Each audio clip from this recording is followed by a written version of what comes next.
નમસ્કાર દર્શક મિત્રો, હું શીતલ મહેતા ન્યૂઝ ઓફ કચ્છમાં આપનું સ્વાગત છે। જોઈએ આજના સમાચાર।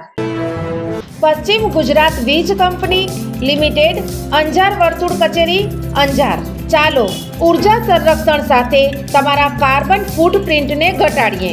ઉદ્યોગપતિઓ માટે, ગૃહિણીઓ માટે, ખેડૂતો માટે સ્ટાર રેટિંગવાળા પ્રમાણિત વીજળીના સાધનો વાપરો અને ઉર્જા કાર્યક્ષમતા વધારો। કચ્છમાં વૈદિક સંમેલન અંતર્ગત ભુજ શહેરમાં વેદ યાત્રાના સૌએ ભક્તિભાવપૂર્વક દર્શન કર્યા। વેદ યાત્રા ભુજ શહેરમાંથી પસાર થઈ હતી। જુઓ બીજા દિવસનો અહેવાલ।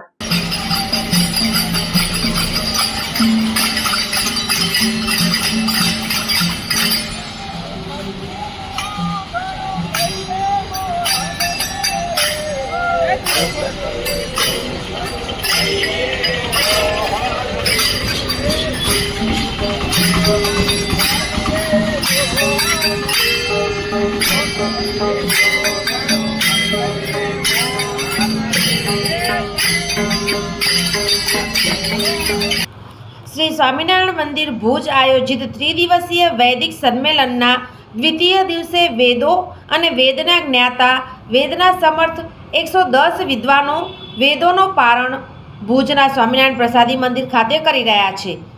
સવારના સત્રમાં પ્રારંભે યજમાનો દ્વારા વેદનું, વેદ પુરુષોનું, વિદ્વાનોનું પૂજન કરીને પ્રારંભ થયો। અદ્ભુત અને દર્શનીય દરેક વેદ અને વેદની શાખાઓ માટે ઘાસની અલગ અલગ કુટીરો બનાવવામાં આવી છે।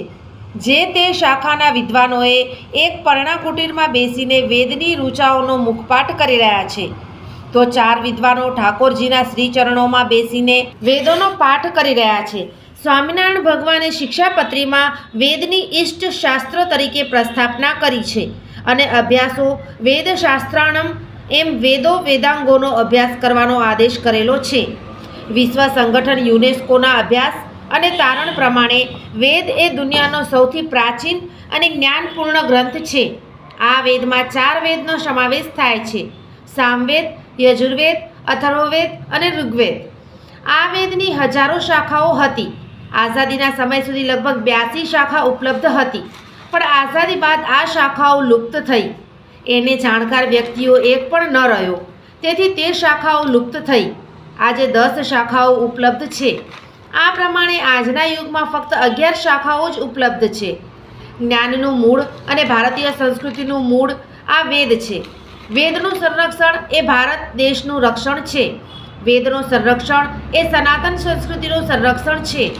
વેદનું સંરક્ષણ એ જ્ઞાન, ઇતિહાસ, વિજ્ઞાન, ભૂગોળ, ખગોળ એનું સંરક્ષણ છે।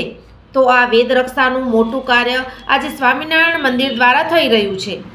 આવા અદ્ભુત વેદશાસ્ત્ર તેનો ભુજ શહેરની જનતાને દર્શન થાય, વેદનો પ્રચાર પ્રસાર થાય, તે માટે આ વેદયાત્રા પ્રસાદી મંદિરથી પ્રસ્થાન કરીને પાટવાડી નાકા, આશાપુરા, ત્યાંથી સોનીવાડ, જૂની માર્કેટ રિંગ રોડ, ભીડ વિસ્તાર, ત્યાંથી છઠ્ઠી બારી અનમ રિંગ રોડ, જિલ્લા પંચાયત, ત્યાંથી મહાદેવ નાકા, ત્યાંથી ઉપલીપાર રોડ થઈને પારેશ્વર ચોક અને પ્રસાદી સ્વામિનારાયણ મંદિર વેદ મંડપ એ પહોંચી ભગવાનના સાનિધ્યમાં વિરામ લીધો।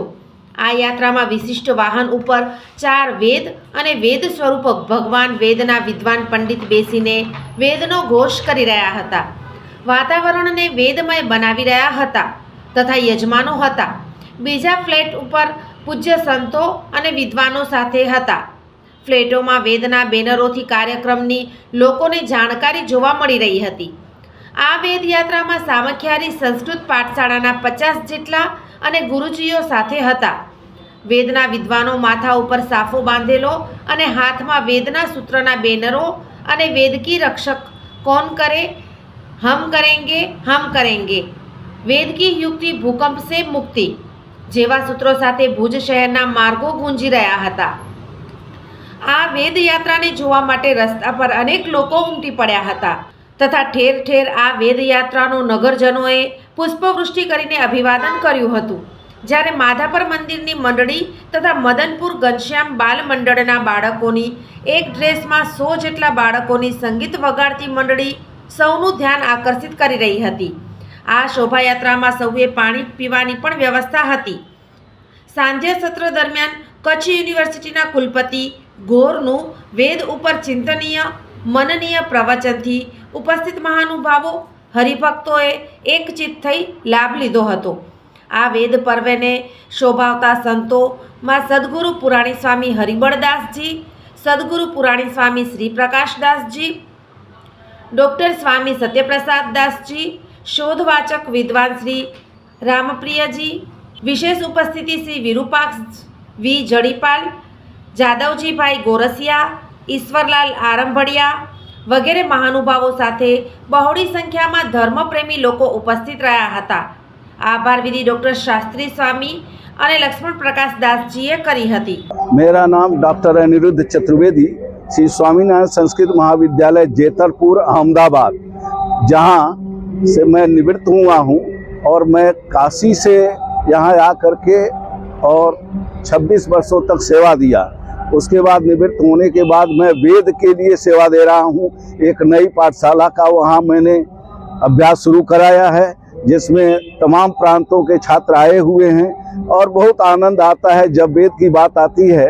हवन इत्यादि कार्य जो छात्र आज के ज़माने में सुबह उठते से कतराते हैं, वो छात्र 4 बजे उठ जाते हैं और पूर्ण रूप से वेद के प्रति उनके गार्जियन भी कहते हैं कि हमको मॉडर्न में नहीं जाना है, अच्छे परिवार के हैं और सब कुछ सुविधा होने के बाद भी वो वेद में आए हैं और सारी निःशुल्क उनको शिक्षण दिया जा रहा है. 1 रुपये का बिना किसी लेन देन करके वहाँ शिक्षण प्राप्त हो रहा है. 7 बरस, 8 बरस, 10 बरस वो छात्र पढ़ेंगे और प्रत्येक क्षेत्र में वो जा सकते हैं, भारत में नहीं. आज भुज में एक भुज में उसी के तहत एक भुज में सम्मेलन हुआ, जो 1 साल से हम प्रयासरत थे. वहाँ के सचिव श्री वेद विद्या संदीपनी विद्यापीठ से उन्होंने मंजूरी दी और आज ये साकार हुआ. 3 दिवस का कार्यक्रम है. खूब यहाँ से वैदिकों का हमको सम्मेलन में भाग लेने को 100 से ऊपर जो है मिले हैं और सभी अपने अपने क्षेत्र से पूरे भारत से आए हुए हैं. इसका ज़्यादा से ज़्यादा प्रचार प्रसार हो और देश की उन्नति में जब तक वेद नहीं होगा तो हमारी वेदना दूर नहीं होगी. वेद से ही वेदना दूर होती है. हमारी संस्कृति का संरक्षण वेद से ही जो है निहित है, इसके अलावा किसी में नहीं है. आज हम जितना भी देख रहे हैं, आज करप्शन है, चाहे संस्कृति को हम भूल रहे हैं, वो वेद न पढ़ने पढ़ाने से ही हो रहा है. इसलिए हमको आज के ज़माने में हर गार्जियन को, हर व्यक्ति को उपदेश देना है कि 2 अगर बालक हैं तो एक को जरूर ब्राह्मण बालक में उनको जो है विद्याध्ययन वेद अध्ययन के लिए जो है उनको भेजें गुरुकुलों में. ठीक है. जय हिंद, जय भारत. मेरा नाम है विरूपाक्ष वी जडीपाल, सेक्रेटरी महर्षि सांदीपनी राष्ट्रीय वेद विद्या प्रतिष्ठान उज्जैन, श्री स्वामीनारायण गुरुकुल चांद्राणी भुज गुजरात एवं महर्षि सांदीपनी राष्ट्रीय वेद विद्या प्रतिष्ठान उज्जैन, इन दोनों के सहयोग से 3 दिवसीय क्षेत्रीय वैदिक सम्मेलन का आयोजन भुज गुजरात में आयोजित किया जा रहा है. इसमें लगभग 150 से भी ज़्यादा वैदिक सभी राज्यों से, लगभग आसपास के राज्यों से यहाँ भुज में उपस्थित है. ये 3 दिवसों में सभी वेद शाखाओं का पारायण, वेद पर चिंतन, वेद छात्रों को आगे कैसे बढ़ाएं, वेद छात्रों का विकास कैसे हो, वेद की पढ़ाई भारत में कैसे होना चाहिए, विविध राज्यों में कैसे होना चाहिए, इस पर एक मोटे तौर पर चिंतन हुआ है. इसी तरह से आज के दिन में यह आप देख रहे हैं जो वेद संदेश यात्रा, वेद शोभा यात्रा, समाज में वेद के प्रति जागृति के लिए सभी लोगों को जोड़ते हुए, वैदिकों को जोड़ते हुए वेद संदेश यात्रा यहाँ निकाली जा रही है. आपके सामने से जो यात्रा जा रही है, सबके मन में वेद के प्रति जागृति का उत्पादन हो रहा है. सब लोग वेद के प्रति कैसे आवे, वेद को समझे, अपने देश का धरोहर है, इसको आगे बढ़ाना है, वेद को पढ़ाना है, घर घर में वेद पढ़ाना है, नगर नगर में वेद पढ़ाना है और राज्य राज्य में वेद पढ़ाना है. हर गांव में जो वेद पढ़ने इच्छुक हो वो वेद से जुड़े, इसीलिए यह जो है जागृति अभियान चलाया जा रहा है. सॉफ Kutch power by Opal electronics, LG best shop, Vijaynagar road Bhuj, Rambagh road Adipur. Power by KC jewellers, latest fashion ડિઝાઇનના ઓર્નામેન્ટ્સનો વિશ્વાસપાત્ર શોરૂમ, હોસ્પિટલ રોડ, ભુજ. દર્શક મિત્રો, આજે તારીખ 20 જાન્યુઆરી 2025. આ હતા આજના સમાચાર. આવતીકાલે ફરી મળીશું. ત્યાં સુધી મને રજા આપશો. નમસ્કાર.